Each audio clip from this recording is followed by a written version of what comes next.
थोड़ा वॉल्यूम बढ़ा लीजिए, थोड़ा सा, बहुत हल्की को डालिए, बहुत हल्की। आज्ञा हो तो मैं भी छेड़ूं वीणा की झंकार वो भय। अरे ये तो आप तो श्रोता अच्छे हैं, मैं तो समझ रहा था ये सब कवि बहुत अच्छे हैं। देखिए मेरा संकट ये है, मैं कोई इन सबसे अच्छा कवि नहीं हूँ। श्री विजय ठाकुर जी को छोड़ के बस मेरी उम्र ज़्यादा है इन लोगों से, इसलिए मेरा नंबर।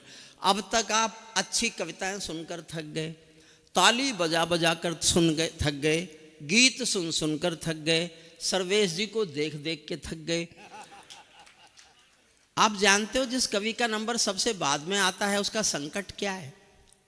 मैं अपना संकट बता रहा हूं, आप समझ जाएं। तो आपने ठेले पर कोल्हू में गन्ने का रस निकलते देखा है?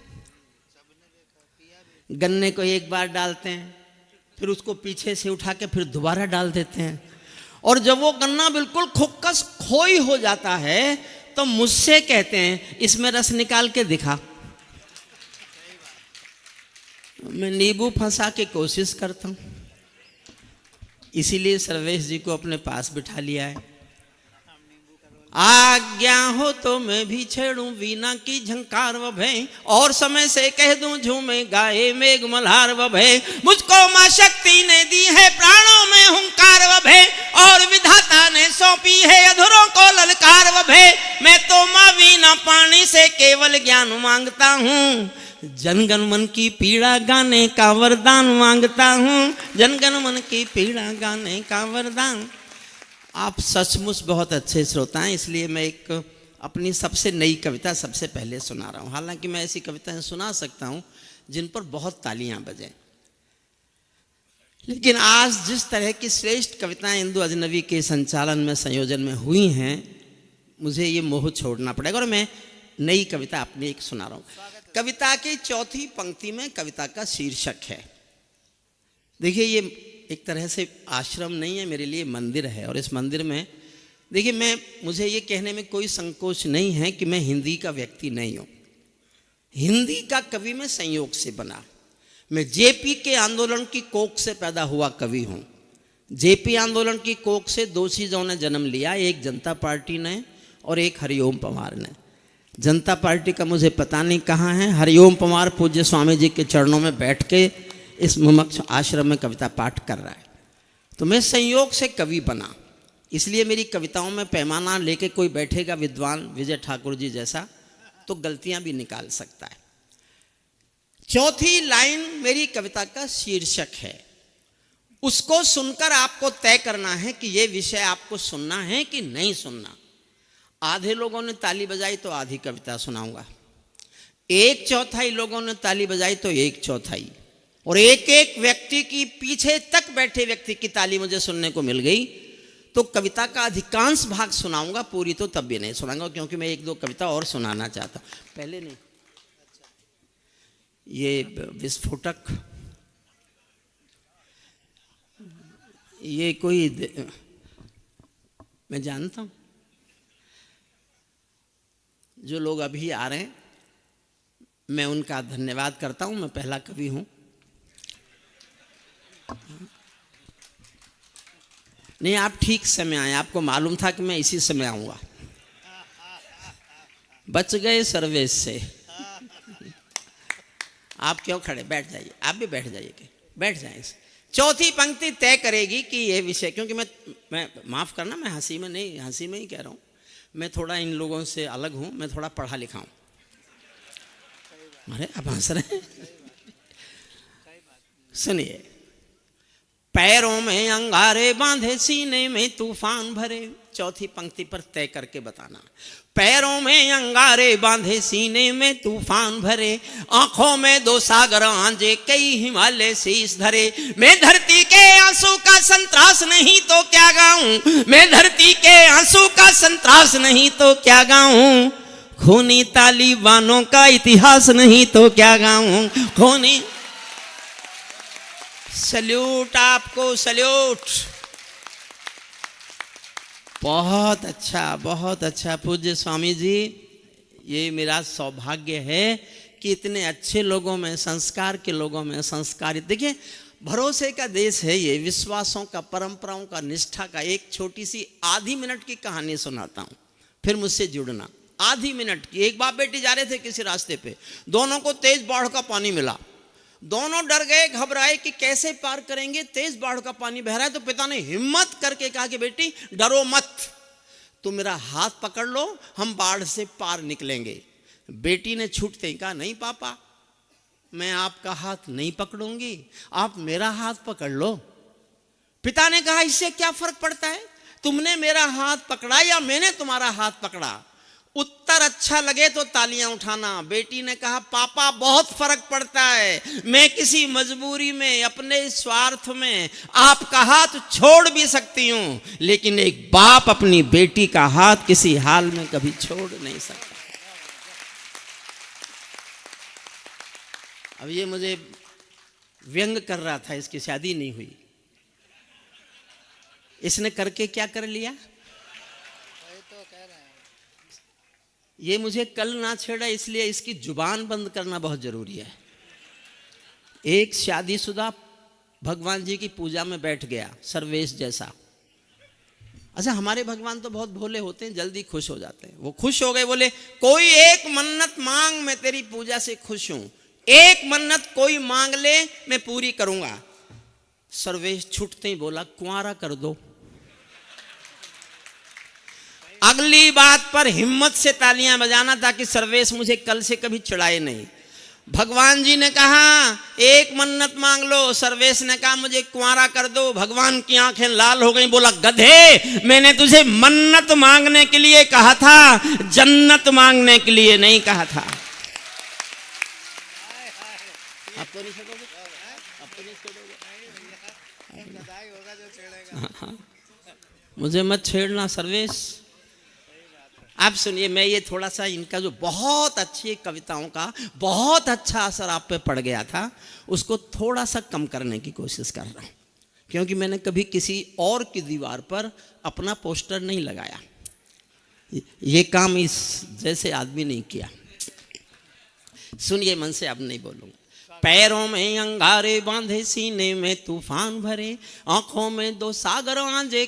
थोड़ा और बढ़ा देना इसको, मैं अपना आवाज बढ़ा दो भैया, आप इसको बढ़ा के छोड़ दो, फिर मैं अपना ऊपर नीचे करूं, आप मत कंट्रोल करना। ये स्वामी जी का ये सरकारी तो नहीं है।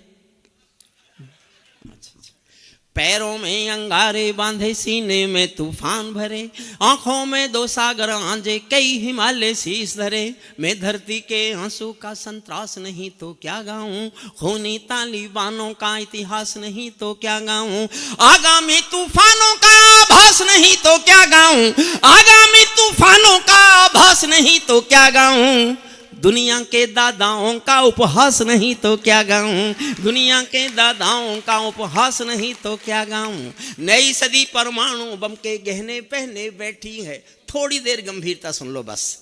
नई सदी परमाणु बम के गहने पहने बैठी है, घायल धरती माँ अंबर से पीड़ा कहने बैठी है, पुरवैया बम बंदूकों का जहर उगलते देखी है, विस्फोटों की गर्म हवा से नदी उबलते देखी है, नदी समंदर पर्वत घाटी झरने सब बेनूर मिले, कुदरत की सुंदरता के आभूषण चकनाचूर मिले, कुदरत की सुंदरता के आभूषण चकनाचूर मिले।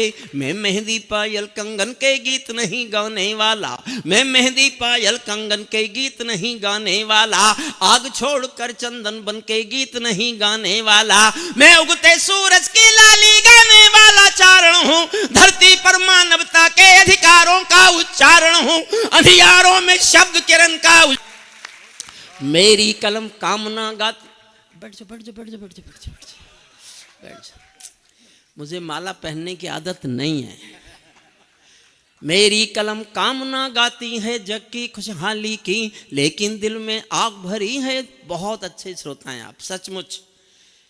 मैं एक बात बिना बोले चला जाऊंगा तो मेरे मन पे बोझ रहेगा, इसलिए अभी बोल देता हूँ। मैं 35 साल लाल किले गया हूँ कविता सुनाने, लेकिन पूज्य स्वामी जी आपके चरणों में मैं कहता हूँ सत्य ये, इनका तो पता नहीं भगवान की कसम सूठी खाते हैं कि सच्ची खाते हैं।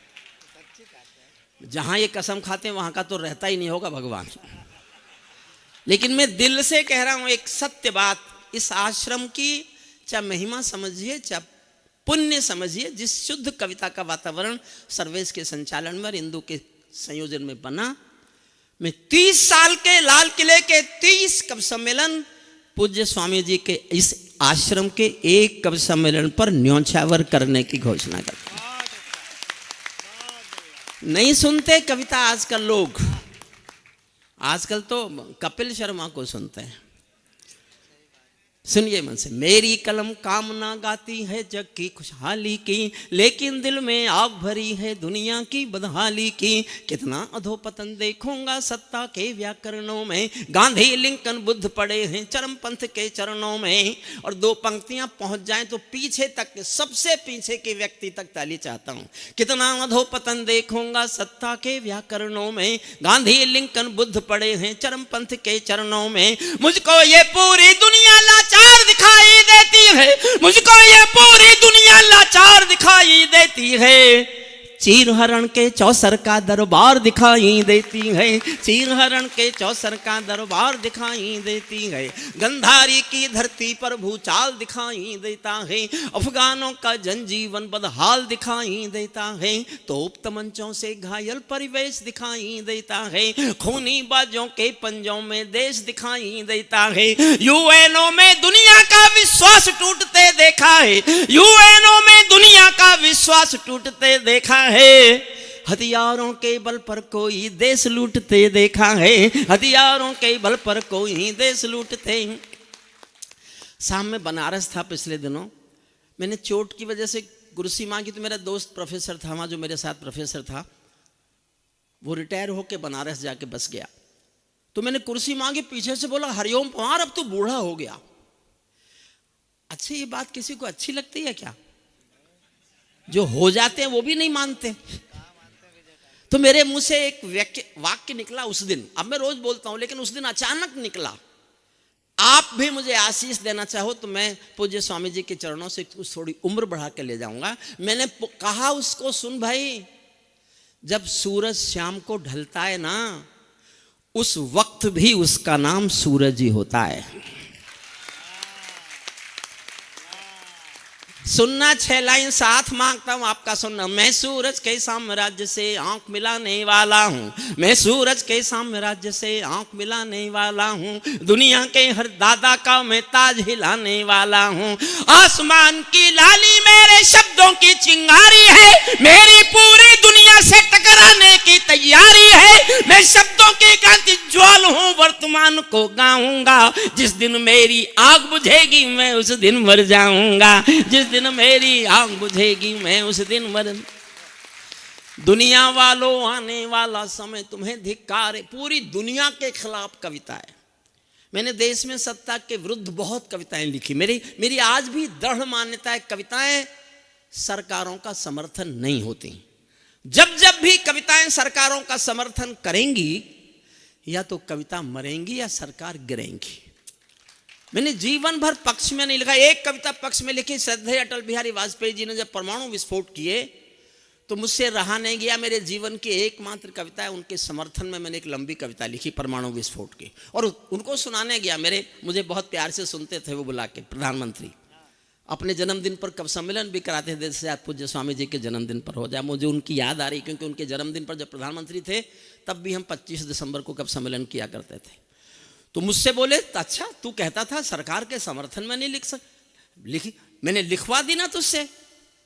मैंने कहा जी लिखवा तो दी, पर 2 बातें होंगी, या तो मेरी कविता बचेगी या आपकी सरकार। और इतिहास में लिखा है कविता बची, सरकार गिरी। सरकार गिरी, उसके बाद नहीं लिखी मैंने, उसके बाद नहीं लिखी। ये कविता मेरी पूरी दुनिया के खिलाफ है। अब सुनिएगा। दुनिया वालों, आने वाला समय तुम्हें धिक्कारेगा। महाशक्ति, प्लीज वापस आइए, थोड़ी देर तो बैठिए, वापस अपनी जगह पर प्लीज। ये कोई पार्लियामेंट है जिसका मन करेगा उठ के चल देगा?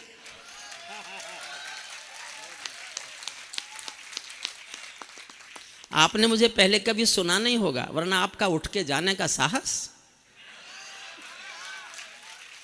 इतनी हिम्मत पे तो अखिलेश यादव जी की सरकार यश भारती बांट देती थी। कि वो व्यक्ति हरिओम पवार के सामने भी उठ के चल दिया। अब मत उठना, कृपया पीछे बैठ जा, अब मत कोई उठना मत। मैंने जिन सरकारों पे लिखा है ना वो बैठी हैं। मैं पूज्य स्वामी जी के चरणों में पहली बार आया हूं, इसलिए आप मुझसे एक बार जुड़ के सुन लो, समझ लो। मैं वो कलम नहीं हूं जो बिक जाती हो दरबारों में। मैं शब्दों की दीप शिखा हूं, मैं शब्दों की दीप शिखा हूं अंधियारे चौबारों में। मैं वाणी का राज दूत हूं, सच पर मरने वाला हूं, डाकू को डाकू कहने की हिम्मत करने वाला हूं। मेरी कलम वचन देती है अंधियारों से लड़ने की, राजमहल के राज मुकुट के आगे तनकर अड़ने की। उस कवि का मर जाना ही अच्छा है जो खुददार नहीं। देश जले मैं कुछ ना बोलूं, मैं ऐसा गद्दार नहीं। सुनिए कविता, सुनिए।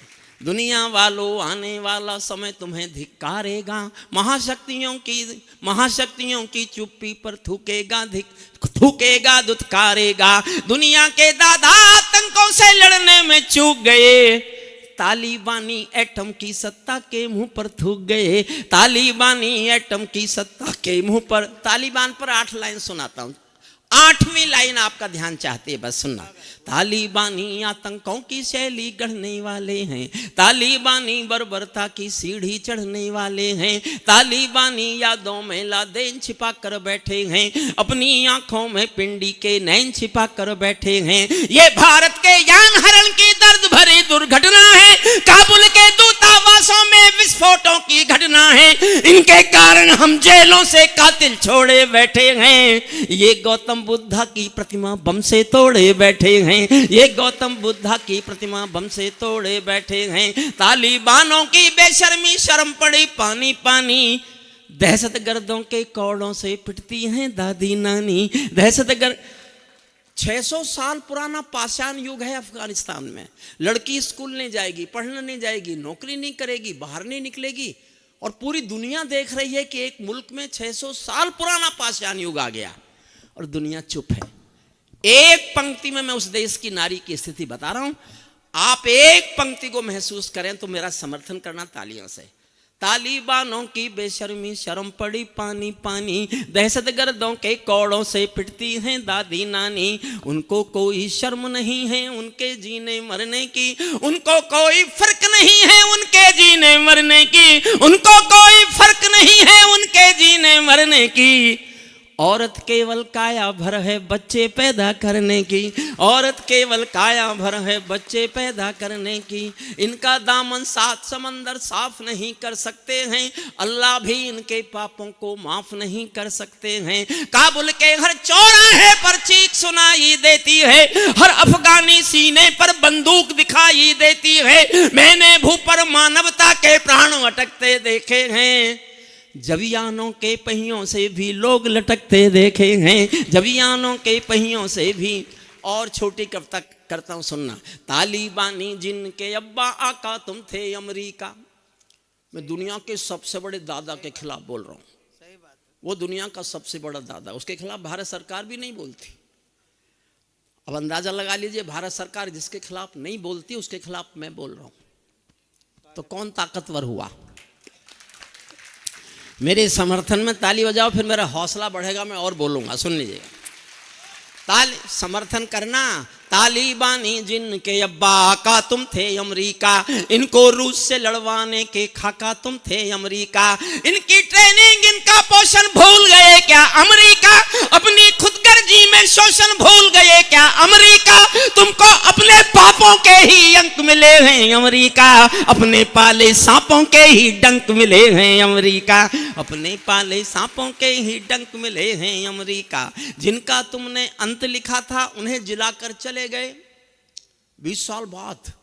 जिनका तुमने अंत लिखा था उन्हें जिलाकर चले गए, आतंकों के साए को तुम हाथ हिलाकर चले गए। भोले भाले अफगानों का हृदय तोड़ कर चले गए, जहरीले सांपों के घर में दूध छोड़ कर चले गए। और 2 पंक्तियां अच्छी लगे तो तालियां और बढ़ाना थोड़ी। जहरीले सांपों के घर में दूध छोड़ कर चले गए, जिस दिन काबुल से अमरीकी हाथ छूटते देख लिया, हमने दुनिया के दादा का दंभ टूटते देख लिया, हमने दुनिया के दादा का दंभ। इस कविता का मैं अंतिम छंद सुनाना चाहता हूं, उसके लिए मैंने कविता आपको सुनाना तय किया, वरना ये विषय तो पुराने हो गए।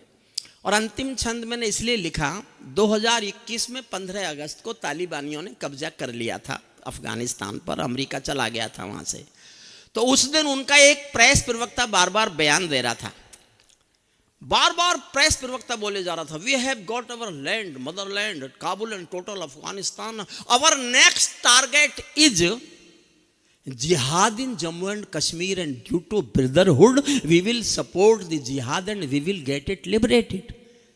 ये तो बाई चांस उनकी आपस में लड़ाई हो गई पाकिस्तान और तालिबान की, वरना तो वो हमारे गले को पड़ने वाले थे। तो मैंने अंतिम छंद तब लिखा जब उसने कहा कि हमारा अगला लक्ष्य जम्मू कश्मीर की आज़ादी है। तब मैंने दुनिया को सुनाने के लिए अंतिम छंद लिखा। अगर अब मैंने आपको कुर्सियों से ऊपर नहीं उछाला तो मैं काय का हरिओम पवार। इतनी तारीफ करने में लगे हुए हैं सब, दादा तक पहुंचना है, दादा तक पहुंचना है, दादा तक पहुंचना है। आ गया दादा। सर्वेश ताली बजाओ। मैंने तुम्हारी उस कविता पर ताली बजाई जो मेरी समझ में नहीं आई। हाँ, ताली बजानी पड़ती है भाई। किस लिए बैठाया? अपने पास कोई मैंने इसे हंसने के लिए बैठाया है क्या? ये तो संयोजक है, इससे तो कुछ कह नहीं सकता। सुनिए मन से, अच्छा लगेगा आपको। तालिबान हो अपने, हुजूर बैठेंगे, किन की तलाश में? वो नहीं आई आज। बैठ जाओ। देखो मैंने 40 साल पढ़ाया है बड़े बड़े बच्चों को, LLM की क्लासेस पढ़ाई है 40 साल, तो मुझे अनुशासन का तरीका आता है। मुझसे तो कोई अनुशासन व्यवस्था बनवाता नहीं है, वरना कश्मीर मुझे दे के देखो। तालिबान हो अपने घर में नाचो कूदो खेल करो, तालिबान हो अपने घर में नाचो कूदो खेल करो, जिससे चाहो जंग करो तुम, जिससे चाहो मेल करो, लेकिन मेरे कश्मीर के सपन देखना बंद करो, लेकिन मेरे कश्मीर के सपन देखना बंद करो। पाकिस्तानी गरम तवे पर हाथ सेकना बंद करो, पाकिस्तानी गरम, उछालूंगा कुर्सियों से, पाकिस्तानी गरम तवे पर हाथ सेकना बंद करो। तालिबानी अब्बा चाचा जो भारत में आएंगे, तालिबानी अब्बा चाचा जो भारत में आएंगे, ओसामा की तरह समंदर में दफनाए जाएंगे, ओसामा की तरह समंदर में दफनाए जा, ओसामा की तरह समंदर में दफनाए जाएंगे। हम घाटी में आतंक की अभियान कुचल कर रख देंगे, कोयल के घर कौवों का अरमान कुचल कर रख देंगे, जो घुसपैठी घाटी में बारूदी गरम हवा देंगे, जो घुसपैठी घाटी में बारूदी गरम हवा देंगे, हम उनको जन्नत की 70 हूरों से मिलवा देंगे, हम उनको जन्नत की 70 हूरों, हम उनको जन्नत की बंदर। धन्यवाद धन्यवाद। हम उनको जन्नत की 70 हूरों से मिलवा देंगे। चंद किराए, अब देखता हूँ कौन बैठा रहता है। चंद किराए के ये गुंडे, चंद किराए के ये गुंडे और तमंचे पिंडी के, चंद किराए के ये गुंडे और तमंचे पिंडी के, सौदागर बनकर बैठे हैं आतंकों की मंडी के। पहले इनको संविधान की परिभाषा में समझा दो, ना समझे तो फिर बुलडोजर की भाषा में समझा दो, ना समझे तो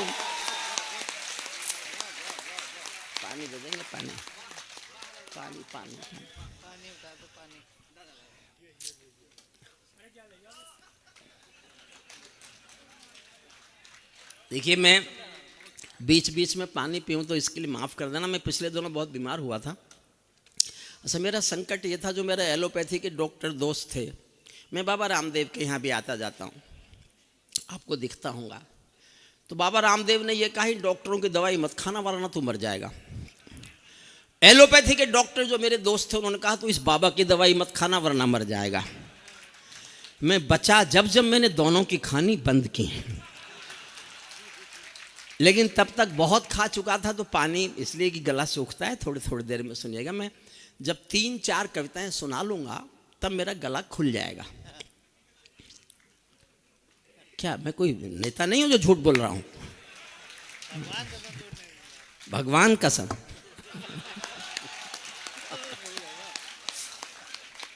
इनका भगवान कसम जो है ही नहीं।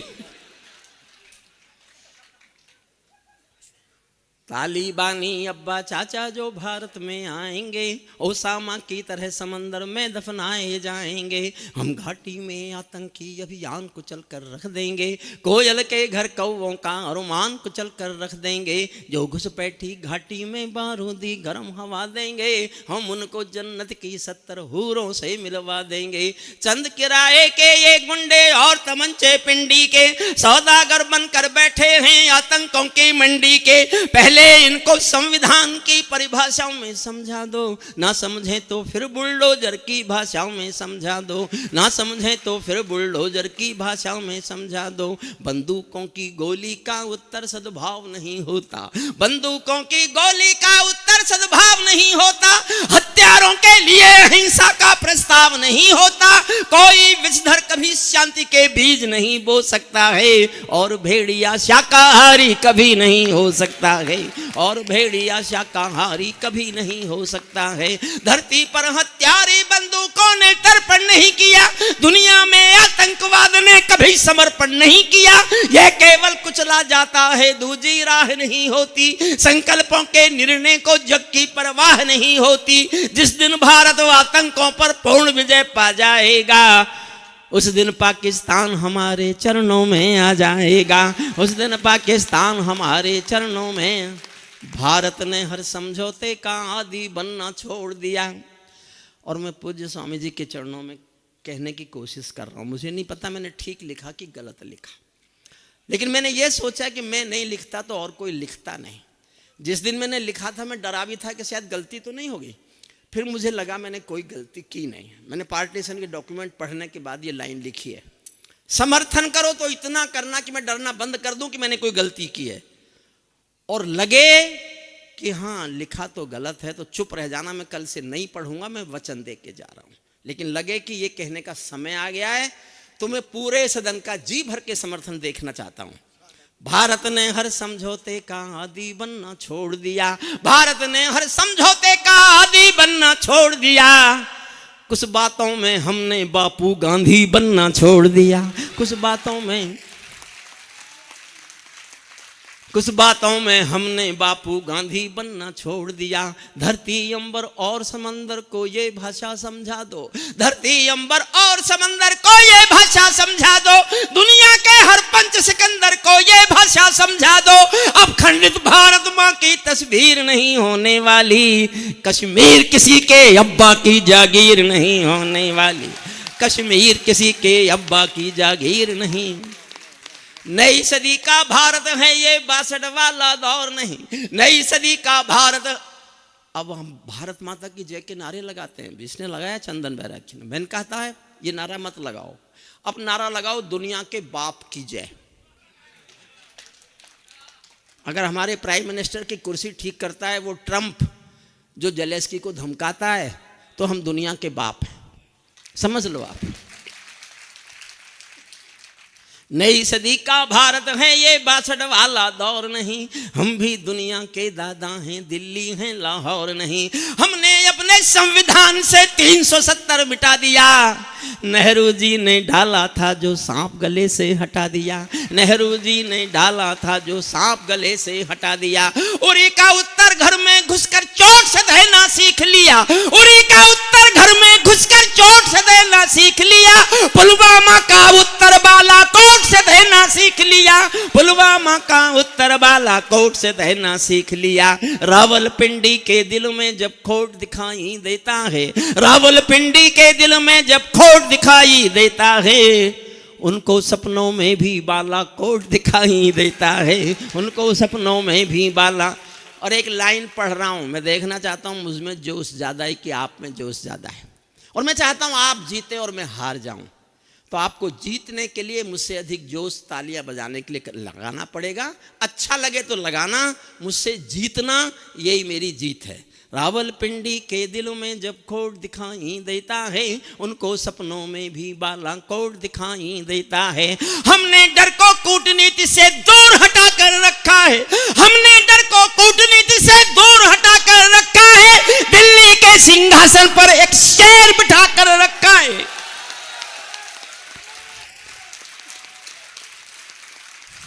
दो लाइन और पढ़ता हूं बस।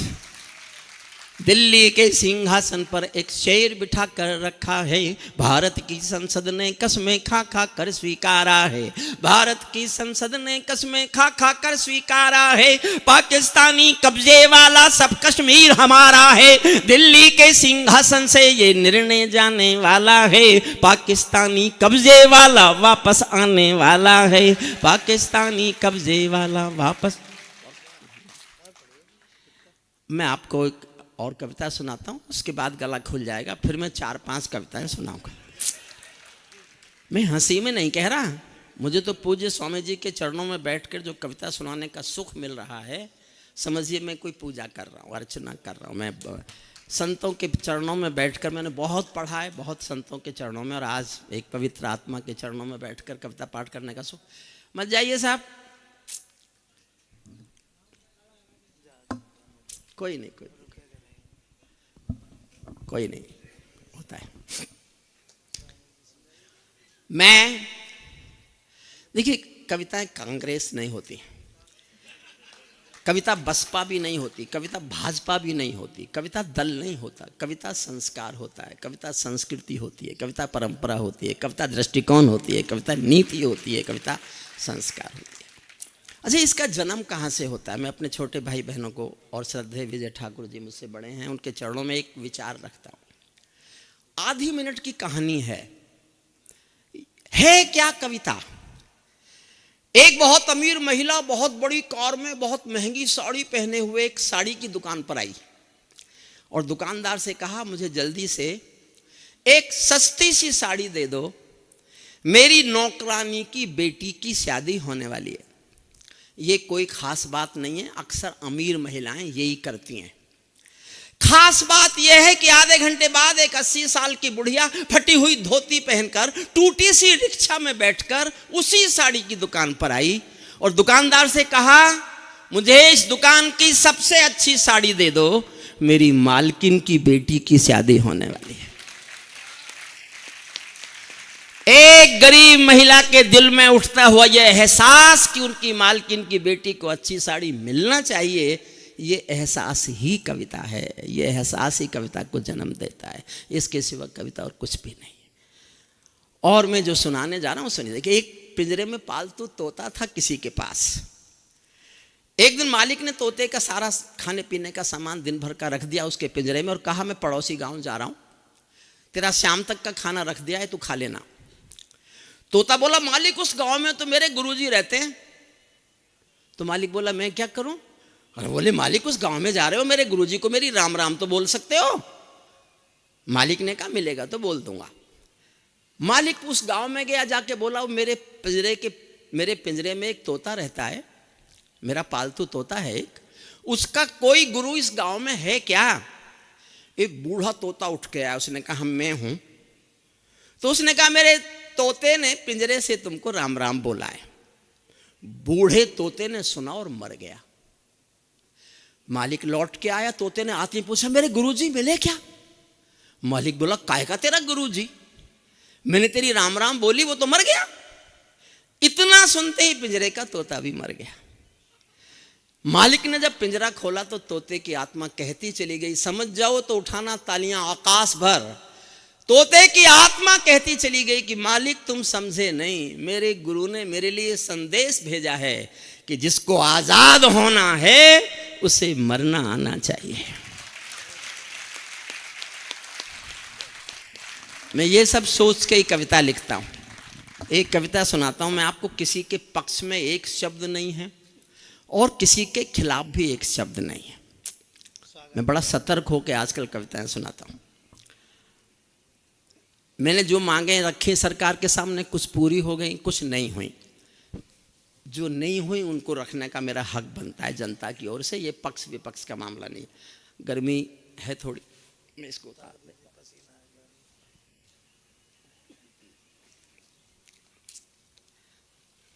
मैं ताजों के लिए समर्पण वंदन गीत नहीं गाता, मैं ताजों के लिए समर्पण वंदन गीत नहीं गाता, दरबारों के लिए कभी अभिनंदन गीत नहीं गाता। गौन भले हो जाऊं लेकिन मौन नहीं हो सकता मैं। चौथी पंक्ति में मैं हूं, चौथी पंक्ति में मेरा चरित्र है, चौथी पंक्ति में मेरे काव्य का सारांश है। इस पंक्ति को आप समझ जाएंगे तो मेरी पूरी कविता को आप समझ जाएंगे। फिर पढ़ता हूं, सुनना। मैं ताजों के लिए समर्पण वंदन गीत नहीं गाता, दरबारों के लिए कभी अभिनंदन गीत नहीं गाता। गौन भले हो जाऊं लेकिन मौन नहीं हो सकता मैं। पुत्र मोह में शस्त्र त्याग कर द्रोण नहीं हो सकता मैं। पुत्र मोह में शस्त्र त्याग कर द्रोण नहीं हो सकता मैं। कितने ही पहरे बैठा दो मेरी क्रुद्ध निगाहों पर, मैं दिल्ली से बात करूंगा भीड़ भरे चौराहों पर। सिंहासन वाले पंखों से उड़ता नहीं मिलूंगा मैं, राजमहल के कालीनों से जुड़ता नहीं मिलूंगा मैं धरती पर इंकलाब के स्वर की एक निशानी हूँ। गाते गाते अंगारा हूँ, लिखते लिखते पानी हूँ। गाते गाते अंगारा हूँ, लिखते लिखते पानी हूँ। सत्ता का आकर्षण मेरी भूख नहीं, शाल दुशाला मेरा जीवन है ये। शाल दुशाला चंदन मेरी भूख, सत्ता का आकर्षण। बैठ जाओ अरे पुत्र। सत्ता का आकर्षण मेरी भूख नहीं, शाल दुशाला चंदन मेरी भूख नहीं। सरकारी अभिनंदन नहीं चुने मैंने, राजनीति के बंधन नहीं चुने मैंने। पद्म पुरस्कारों की चाह नहीं करता, दरबारों की मैं परवाह नहीं करता। कलम सिपाही बनकर जिंदा रहता हूँ, भूखे बच्चों से शर्मिंदा रहता हूँ। राम भूखे बच्चों से शर्मिंदा रहता हूँ। पगडंडी से लाल किले तक जाता हूँ, झुग्गी झोंपड़ियों के आंसू गाता हूं, लेकिन दरबारों में कवि का शीश नहीं झुकने दूंगा। कविता का सिंहासन से संग्राम नहीं रुकने दूंगा। कविता का सिंहासन से संग्राम नहीं। ये सौगंध तुम्हारी है मैं देश नहीं झुकने दूंगा।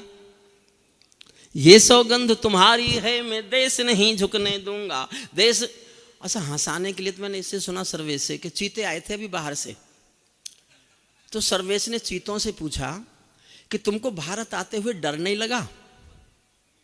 तो मुझे सर्वेश जी ने बताया, चीतों ने जवाब दिया कि डर नहीं लगा, हम वहीं से बीजेपी ज्वाइन करके आ रहे हैं।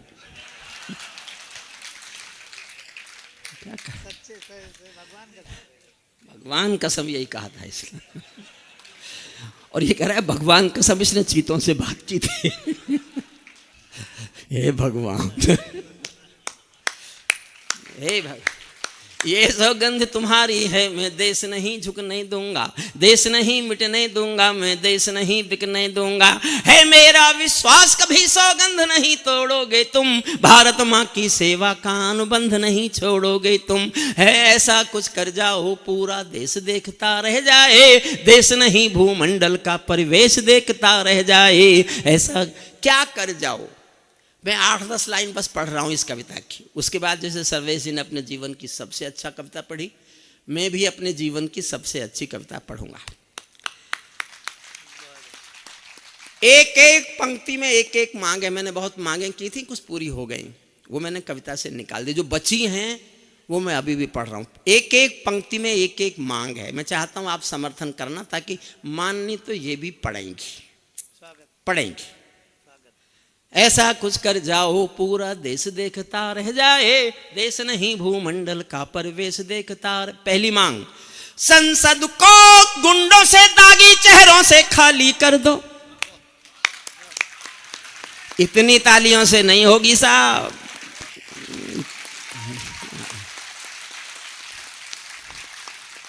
संसद को गुंडों से दागी चेहरों से खाली कर दो। भूखे मरते हुए किसानों के घर खुशहाली भर दो।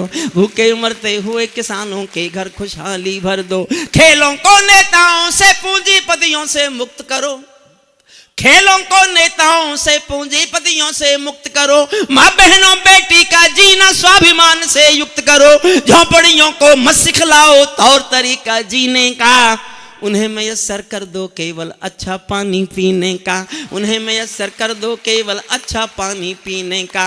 नंगे बदन लिए फिरते हैं ख्वाहिश एक लंगोटी की, खाली पेट लिए बैठे हैं उम्मीदें 2 रोटी की। कहीं भूख से कोई बच्चा मर ना जाए, याद रहे 10 करोड़ भूखी पीढ़ी की याद तुम्हें फरियाद रहे।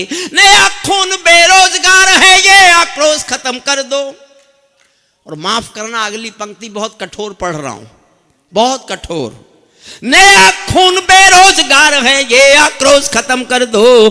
ब्यूरोक्रेसी बहुत भ्रष्ट है, ये भी दोष खत्म कर दो। ब्यूरोक्रेसी बहुत भ्रष्ट है, ये भी दोष खत्म कर दो। घाटी के चप्पे चप्पे पर राष्ट्रगान का स्वर दे दो।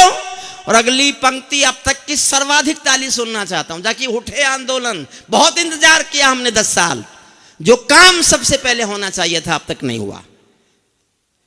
ये मेरे दिल की आग है, दिल का छाला है जो मैं फोड़ रहा हूं आपके साथ। आपका पूरा समर्थन चाहता हूं। अगली पंक्ति आपको लगे ये एक बहुत ज्वलंत सवाल है जिस पर ध्यान नहीं दिया जा रहा है।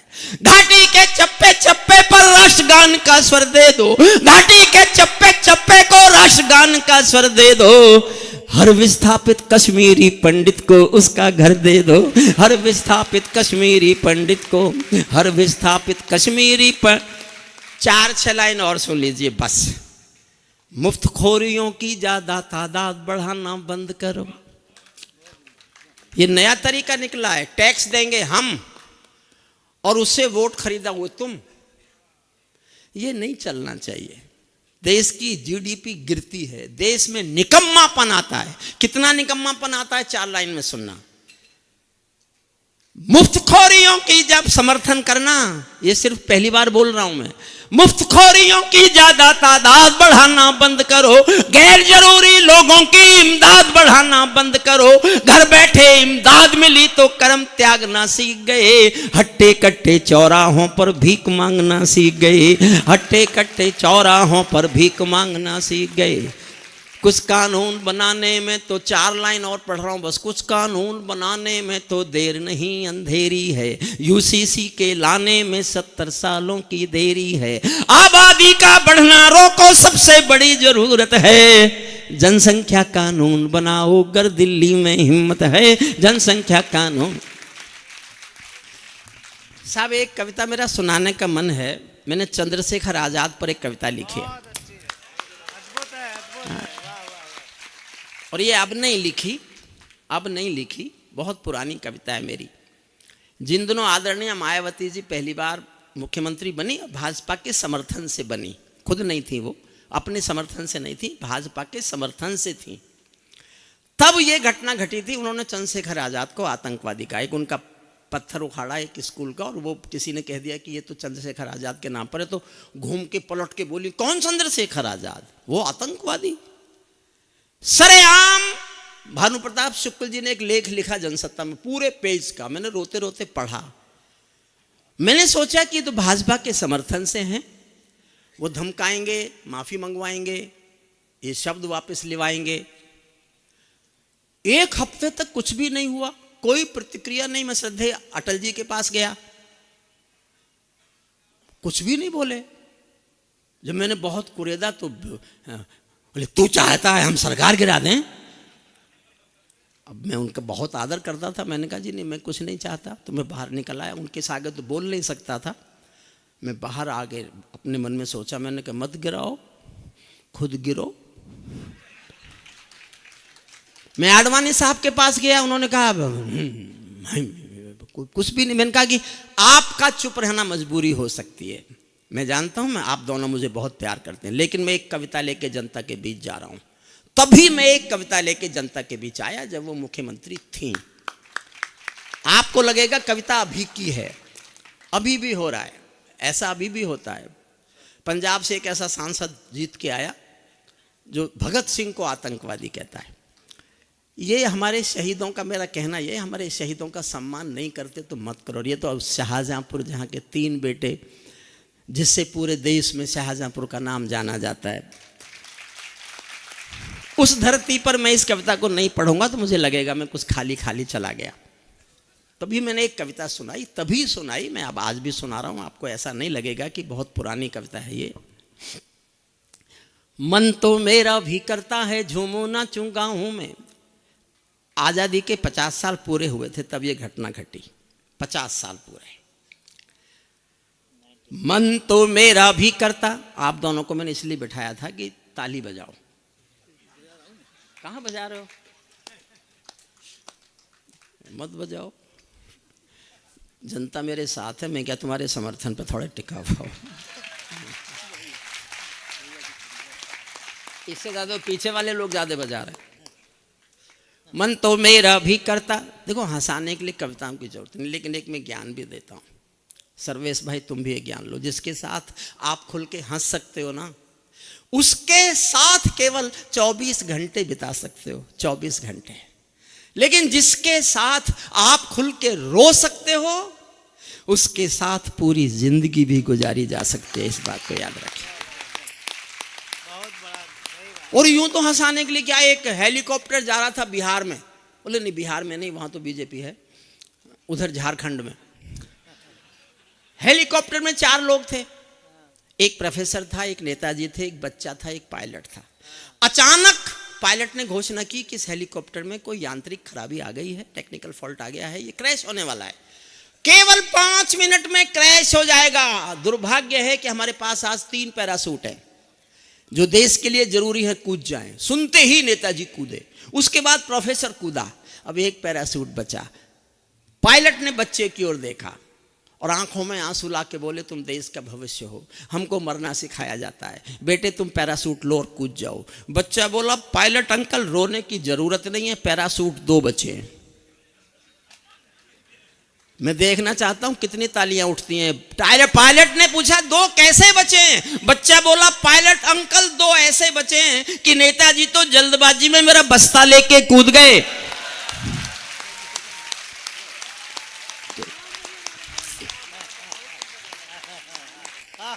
सर्वेश ताली बजाओ वरना बस्ते में बांधूंगा। मन तो मेरा भी करता है झूमू नाचूं गाऊं मैं। आजादी की सौगातों के 100 गीत सुनाऊं मैं। लेकिन शबनम वाला वातावरण कहां से लाऊं मैं। मेघ मल्हारों वाला अंतःकरण कहां से लाऊं मैं दामन में दर्द तुम्हारे अपने लेकर बैठा हूं। आजादी के टूटे फूटे सपने लेकर बैठा हूं। घाव जिन्होंने भारत माता को गहरे दे रखे हैं। देखना चाहता हूं, मैं हौसला कर रहा हूं पढ़ने का, तुम हौसला करना तालियां बजाने का। घाव जिन्होंने भारत माता को गहरे दे रखे हैं, उन लोगों को जेड सुरक्षा के पहरे दे रखे हैं। उन लोगों को जेड सुरक्षा के पहरे दे रखे हैं। जो भारत को बर्बादी की हद तक लाने वाले हैं, वे ही स्वर्ण जयंती का पैगाम सुनाने वाले हैं। वे ही स्वर्ण जयंती का पैगाम सुनाने वाले हैं। आजादी लाने वालों का, मैंने पूरी कविता रो के लिखी। आजादी लाने वालों का तिरस्कार तड़फाता है।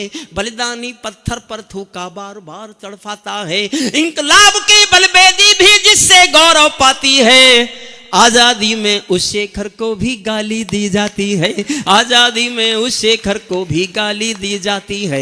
मैं दिनकर की परंपरा का चारण हूँ, भूषण की शैली का अल्प उदाहरण हूँ। इसीलिए मैं दरबारों को गीत नहीं गा सकता हूँ। इसीलिए मैं दरबारों के गीत नहीं गा सकता हूँ। मैं पीड़ा की चीखों में संगीत नहीं ला सकता हूँ। मैं पीड़ा की चीख और सुनना साहब, दर्द महसूस करना, इससे बढ़कर और शर्म की बात नहीं हो सकती थी।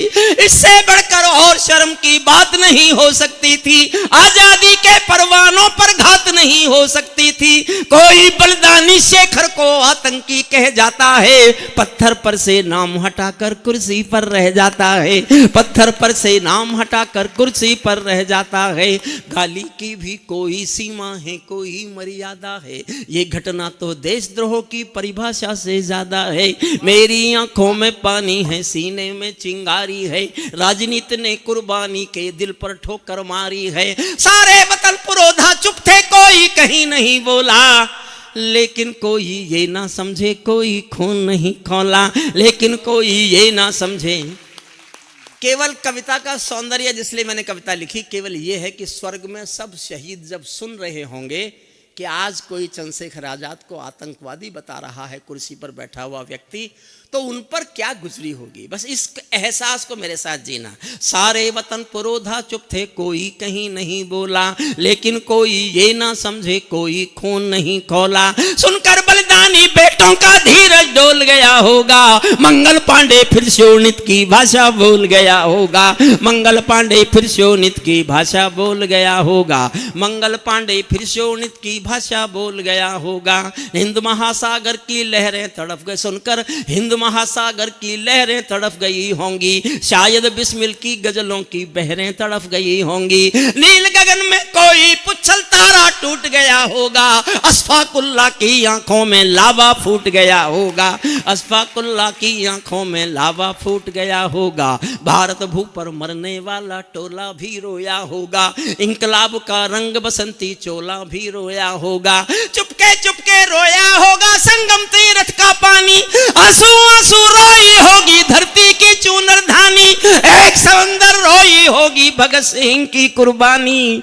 क्या ये ही सुनने की खातिर फांसी झूले सेनानी। क्या ये ही सुनने की खातिर दो लाइन सुनना साहब। मैं कितने क्रोध में था, पूज्य स्वामी जी के चरणों में रखता हूं, माफी मांग कर रखता हूं। मैं क्रोध की पराकाष्ठा गाना चाहता था, मैंने गाई है, और आपको लगे इससे ज्यादा कुछ गाया नहीं जा सकता तो मेरा समर्थन करना बस। चुपके चुपके रोया होगा संगम तीरथ का पानी। आंसू आंसू रोई होगी धरती की चूनर धानी। एक समंदर रोई होगी भगत सिंह की कुर्बानी। क्या ये ही सुनने की खातिर फांसी झूले सेनानी। जहां मरे आजाद पार्क के पत्ते खड़क गए होंगे। समर्थन करना चौथी पंक्ति पर मैं किस हद तक कविता लिख सकता हूं। जहां मरे आजाद पार्क के पत्ते फड़क गए होंगे, कहीं स्वर्ग में शेखर जी के बाजू फड़क गए होंगे। शायद पल दो पल को उनकी निदिया भाग गई होगी। फिर पिस्तौल उठा लेने की इच्छा जाग गई होगी। फिर पिस्तौल उठा लेने की इच्छा। शेखर महायज्ञ, आधी मिनट बोलता हूं शेखर पर, आधी मिनट। जब मैं उन पर लिखने के लिए लाइब्रेरी घूम रहा था तो मुझे दो घटनाएं ऐसी मिली जो आम जनता नहीं जानती। एक तो ये कि चंद्रशेखर आजाद को अंग्रेज पहचानते नहीं थे। अंग्रेजों ने 720 लोगों को, भारतीयों को ये नौकरी दे रखी थी कि तुम जो उसको पहचान के हमें बताना। 720 लोग नौकरी कर रहे थे। और दूसरा एक वाक्य मैंने ऐसा पढ़ा जो दुनिया में किसी भी क्रांतिकारी के मुंह से निकला नहीं है। आजाद एक गरीब घर के थे, भाभरा एक जगह। हिंदुस्तान का एकमात्र प्रधानमंत्री है श्री नरेंद्र मोदी जो उनके स्मारक पर गया, जो उनके गांव गया, जहां रहते हैं वो भाभरा, वहां गया। और किसी ने जरूरत नहीं समझी जाने की। इकलौता बेटा था, गरीब माँ बाप का बेटा था। वो खजाने लूटते थे आंदोलन के लिए। तो किसी ने गांव से आकर कहा कि शेखर तुमको मालूम है तुम्हारे माता पिता के पास खाने के लिए अनाज नहीं है, भूखे मरने की नौबत है माँ बाप की, और तुम्हारे पास खजाने का पैसा होता है जो लूटते हो, इसमें से इतना तो घर भेजो, माँ बाप रोटी तो खा लें। तो आजाद के मुंह से दो वाक्य निकले। जब मैंने ये पढ़ा तब मैंने कविता लिखने का विचार किया। दो वाक्य। पहला वाक्य तो ये निकला कि क्या माता पिता सिर्फ मेरे हैं और क्रांतिकारियों के नहीं है। और दूसरा वाक्य निकला, अगर तुम मेरे माँ बाप को रोटी नहीं खिला सको तो खबर कर जाना, मैं किस दिन रात के अंधेरे में आऊंगा और दोनों के सीने में अपने पिस्तौल की 2 गोली उतार कर चलाऊंगा। उसको कुर्सी आतंकवादी बताएगी, तब हम रोके कविता सुनाना चाहते हैं। सुनना। शेखर महायज्ञ का नायक गौरव भारत भूखा है, जिसका भारत की जनता से रिश्ता आज लहू का है, जिसके जीवन के दर्शन ने हिम्मत को परिभाषा दी, जिसके पिस्टल की गोली ने इंकलाब को भाषा दी, जिसने धरा गुलामी वाली क्रांति निकेतन कर डाली, आजादी के हवन कुंड की अग्नि चेतन कर डाली, जिसके कारण त्याग लौकिक माता के आंगन में था, इकलौता बेटा होकर भी आजादी के रन में था, जिसको खूनी मेहंदी से भी देह रचाना आता था, आजादी का योद्धा केवल चले चबे ना खाता था।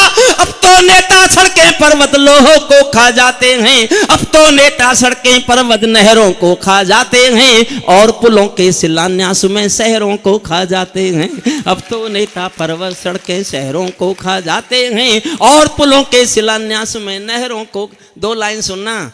आजादी के कारण जो गोरों से बहुत लड़ी है जी, शेखर की पिस्तौल किसी तीरथ से बहुत बड़ी है जी, शेखर की पिस्तौल किसी तीर। जो सीने पर मेरी कविता का सबसे अच्छा छंद सुनना है। जो सीने पर गोली खाने को आगे बढ़ जाते थे, जो सीने पर गोली खाने को आगे बढ़ जाते थे, भारत माता की जय कहकर फांसी पर चढ़ जाते थे। जिन बेटों ने आजादी के लिए जवानी दे डाली, आजादी के हवन कुंड के लिए कहानी दे डाली, दूर गगन के तारे उनके नाम दिखाई देते हैं, उनके स्मारक भी चारों धाम दिखाई देते हैं, उनके स्मारक भी। और मन से सुनना साहब, मेरे जीवन की कुछ अच्छी पंक्तियां हैं। उनके स्मारक भी चारों धाम दिखाई देते हैं, वे देवों की लोकसभा के अंग बने बैठे होंगे। कहाँ होंगे? मैं कल्पना है, मेरी कल्पना है।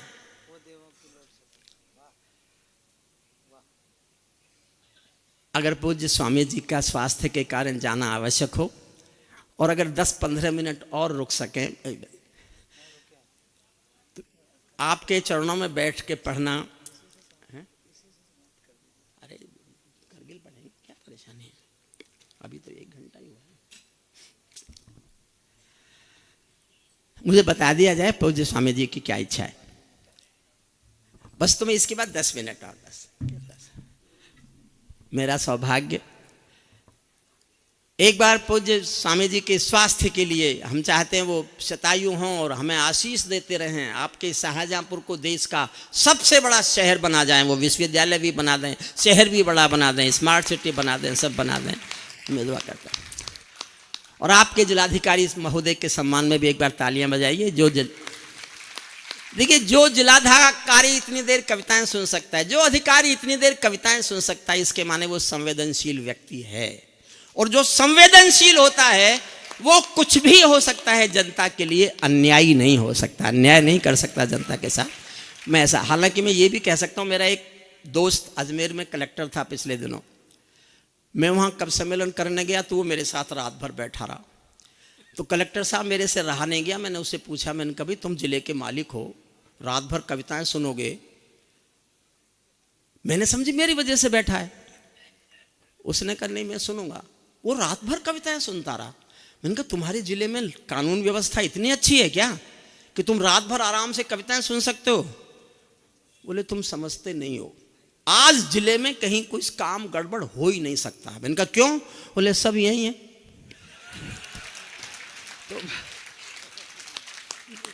तो अगर ऐसा भी, एक बार ताली बजाई, मैं फिर से शुरू करता हूं। उनको कुछ मेडिसिन देनी है, कुछ भी देना, दे दीजिए, फिर दे दीजिए। मैं 10 मिनट और लेता हूँ, इस कविता का समापन करता हूँ। और एक करगिल पर मेरी 5 मिनट की शहीदों पर कविता है, वो मैं कविता आपको सुनाना चाहता हूँ, सुनिए। उनके स्मारक भी चारों धाम दिखाई देते हैं। जो सबसे अच्छी पंक्तियां सुनना, जुड़ना, टेम्पो कम मत करना। वे देवों की लोकसभा के अंग बने बैठे होंगे, वे देवों की लोकसभा के अंग बने बैठे होंगे, वे सतरंगी इंद्रधनुष के रंग बने बैठे होंगे, वे देवों की लोकसभा के अंग बने बैठे होंगे, वे सतरंगी इंद्रधनुष के रंग बने बैठे होंगे। उन बेटों की याद भुलाने की नादानी करते हो, इंद्रधनुष के रंग चुराने की नादानी करते हो, इंद्रधनुष के रंग चुराने की नादानी करते हो। जिनके कारण ये भारत आजाद दिखाई देता है, अमर तिरंगा उन बेटों की याद दिखाई देता है। उनका नाम जुबां पर लो तो पलकों को झपका लेना, उनकी यादों के पत्थर पर 2 आंसू टपका देना। जो धरती में मस्तक बोकर चले गए, दाग गुलामी वाला धोकर चले गए, मैं उनकी पूजा की खातिर जीवन भर गा सकता हूं। मैं सूरज का बेटा तम के। एक छंद रह गया इसमें, अब क्यों रह गया मुझे नहीं पता, आप कहें तो उसे पढ़ दूं। फिर स्वामी जी से आज्ञा लेके पढ़ रहा हूं। मैंने पहले ही बताया था वो भाजपा के समर्थन से थे, तो मैंने एक छंद बीच में उन्हीं दिनों लिखा था। आपको लगे मैंने ठीक लिखा था, अब तो आपका डंका बज रहा है। 18 राज्य हैं, 29 गवर्नर हैं, इससे ज्यादा तो और भगवान ही चाहिए। जो भारत माता की, आप मेरी ईमानदारी देखना, मेरी ईमानदारी को दाद चाहता हूं मैं आपसे। जो भारत माता की जय के नारे गाने वाले, जो भारत माता की जय के नारे गाने वाले हैं, राष्ट्रवाद की गरिमा गौरव ज्ञान सिखाने वाले हैं, जो छोटी छोटी बातों पर संसद में अड़ जाते हैं, श्री राम मंदिर मुद्दे पर सड़कों पर लड़ जाते हैं, इस घटना पर चुप बैठे थे, सबके मुंह पर ताले थे, तब गठबंधन क्यों नहीं तोड़ा जो तुम हिम्मत वाले थे, तब गठबंधन क्यों नहीं तोड़ा जो तुम। और एक लाइन और पढ़ना चाहता था, बस मैं देखना चाहता हूं मेरी हिम्मत को कितना हौसला देते हैं आप। मैं अपनी हिम्मत हौसला खोना नहीं चाहता, मेरी शक्ति आपसे आती है, जनता से आती है, मेरी ऊर्जा सारी जनता है। मैं देखना चाहता हूं कितने प्यार से कितना समर्थन करते हैं। 60 दिनों तक स्वर्ण जयंती रथ लेकर जो घूमे थे, आजादी की यादों के पत्थर पूजे थे, चूमे थे, इस घटना पर चुप बैठे थे, सबके मुंह पर ताले थे, तब गठबंधन क्यों नहीं तोड़ा जो तुम हिम्मत वाले थे। तुम सत्ता में शामिल थे, दो टूक डांट भी सकते थे, तुम सत्ता में शामिल थे, दो टूक डांट भी सकते थे, जो जीभ शहीदों पर थूके वो जीभ काट भी सकते थे, जीभ शहीदों पर थूके वो जीभ। अंतिम कविता सुना रहा हूं मैं, करगिल के शहीदों पर। ये शहीदों की धरती, मेरे प्रणाम इस धरती को छूकर। 5 मिनट की कविता है मेरी। श्रद्धेय विजय ठाकुर जी आज आपकी विधाएं सुनी, और मुस्कान जी ने बहुत अच्छा पढ़ा, सब ने बहुत अच्छा पढ़ा, प्रशांत जी ने भी, और क्या इंदु अजनबी ने भी, और सर्वेश संस्थान ने भी बहुत अच्छा पढ़ा, भगवान कसम।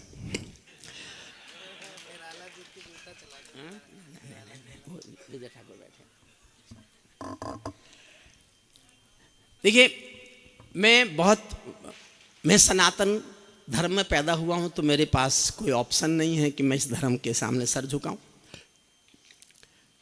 भगवान कृष्ण हमारे रक्षक देवता हैं, मैं भी मानता हूं। भगवान राम हमारे रक्षक देवता हैं, मैं भी मानता हूं। लेकिन मैंने वो रक्षक देवता नहीं देखे, ना मैंने भगवान राम देखे, ना मैंने भगवान कृष्ण देखे।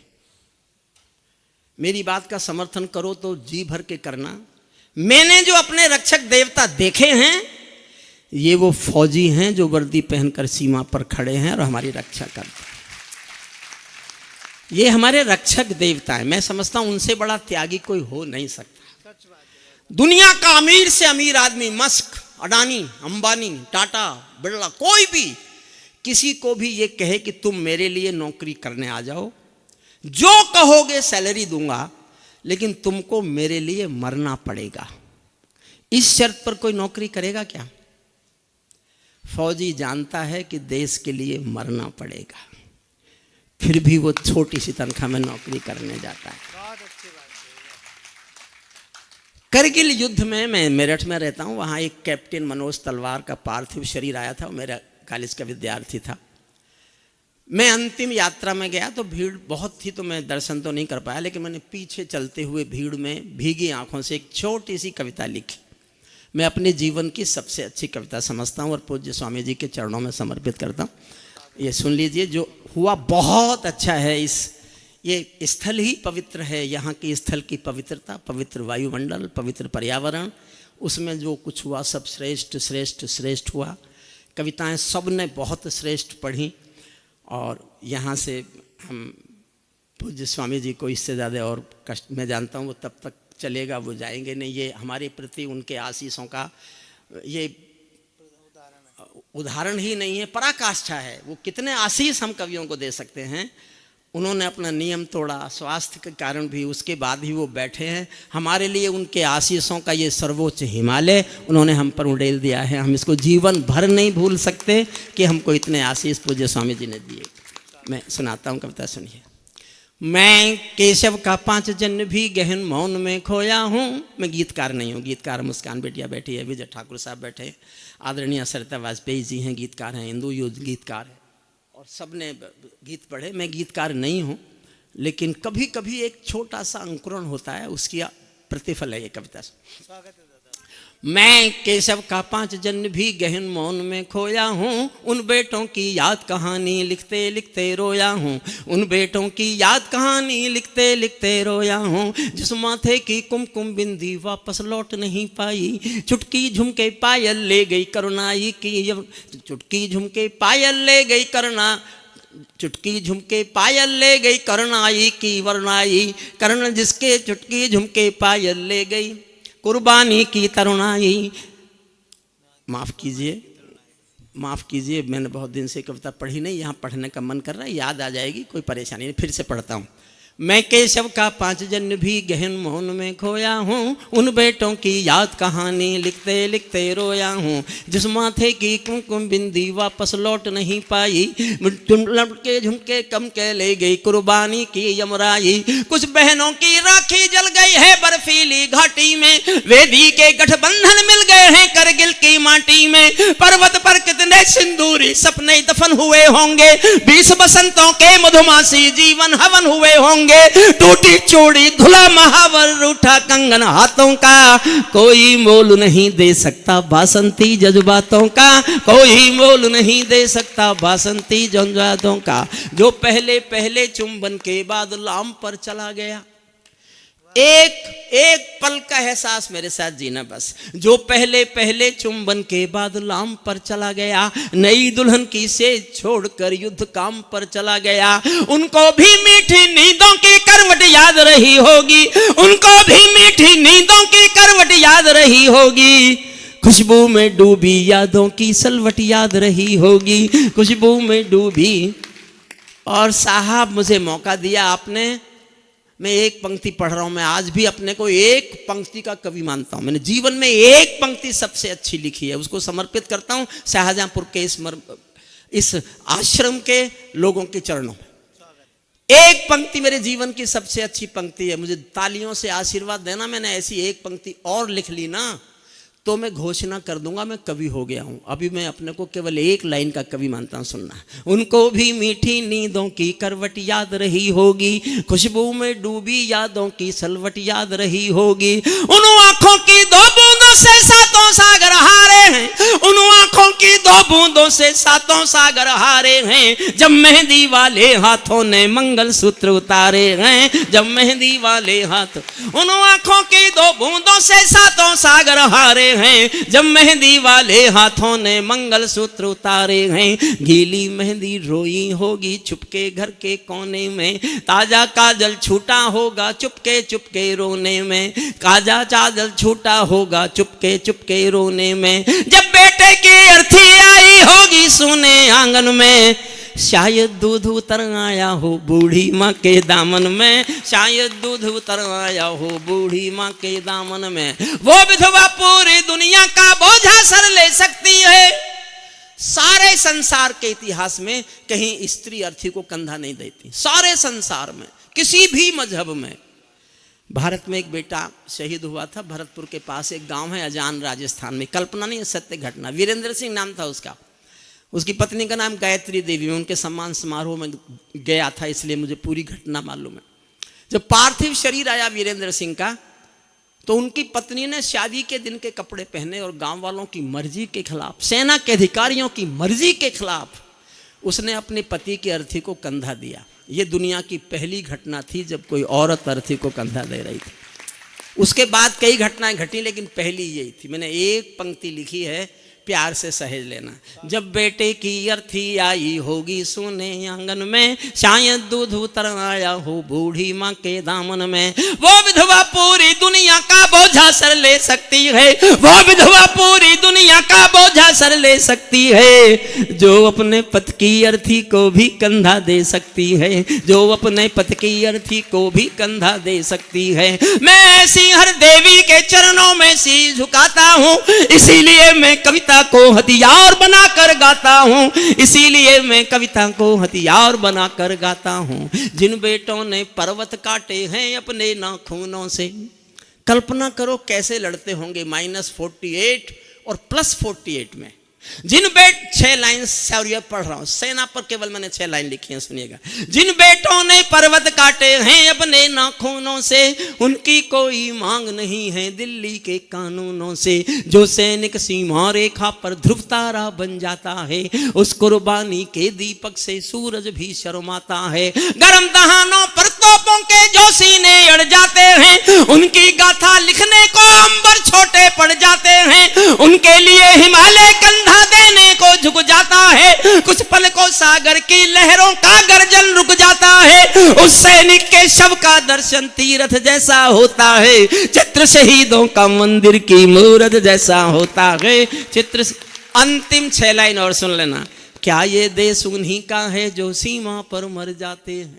क्या ये देश उन्हीं का है जो सीमा पर मर जाते हैं? अपना खून बहाकर टीका सरहद पर कर जाते हैं। कोई युद्ध वतन की खातिर सबको लड़ना पड़ता है, संकट की घड़ियों में सबको सैनिक बनना पड़ता है। जो भी कौम वतन की खातिर मरने को तैयार नहीं, उसकी संतति को आजादी जीने का अधिकार नहीं, उसकी संतति को। अंतिम पंक्तियां पढ़ता हूं। बहुत बहुत प्रणाम, बहुत बहुत आभार आप सबका। जो अच्छा हुआ वो इस आश्रम का है, पूज्य स्वामी जी के पुण्यों का फल है। और अगर कहीं कोई भी कमी रह गई हो तो बाहर से आने वालों में उम्र मेरी ज़्यादा है, मैं उसके लिए क्षमा मांगता हूँ, हाथ जोड़कर क्षमा मांगता हूँ। आखिरी पंक्ति में एक ऐसी लिखना चाहता था, स्वामी जी मेरे घर में नेता बहुत,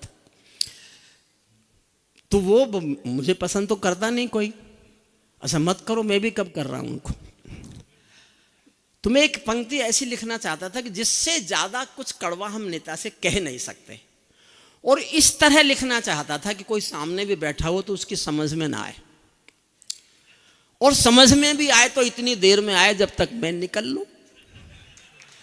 यहां से विदा लेता हूं, देखता हूं कैसे विदा करते हैं आप। आखिरी पंक्ति सुनना।